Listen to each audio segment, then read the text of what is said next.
দক্ষিণাঞ্চলের সঙ্গে রাজধানীর নৌযোগাযোগের একমাত্র পথ মুন্সিগঞ্জের ধলেশ্বরী, আর এই পথে জনপ্রিয় লঞ্চঘাট মীরকাদিম বন্দরে কাঠপট্টি ঘাট। কিন্তু নদীতে পানির গভীরতা কমে যাওয়ায় গত ৪ জানুয়ারি থেকে লঞ্চ জাহাজ কিছুই স্বাভাবিকভাবে ঘাটে ভিড়তে পারছে না। আর দীর্ঘ দিন ধরে বন্ধ হয়ে গেছে তালতলা, বেতকা ও আবদুল্লাপুর লঞ্চঘাট। মাওয়ার কাছে পদ্মা নদীতেও নাব্য সংকট চরমে। স্থানীয়রা বলছেন লোক দেখানো ড্রেজিং কাজে আসছে না। ট্রলার সহ নানা নৌযান চলছে জোয়ার ভাটার উপর নির্ভর করে।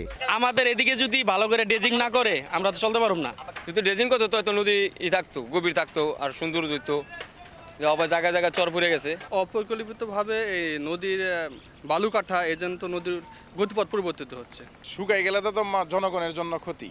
এটা খনন করলে ভালো হবে। পানি কমে যাওয়ার কারণে লঞ্চ করে এদিকে আসতে পারতেছে না, এই জন্য আমরা সুযোগ সুবিধা মতো মানে জলস্থায় যাইতে পারতেছি। যেটার মাধ্যমে আমরা জীবিকা নির্বাহ করে চলছি সেটি এখন বন্ধ রয়েছে এই লঞ্চ না আসার কারণে। পানি থাকে না এখানে, এই সমস্যাটার কারণে এখানে লঞ্চ ঢোকে না, যাত্রীরা বিভিন্ন এলাকাতে চলে যায়।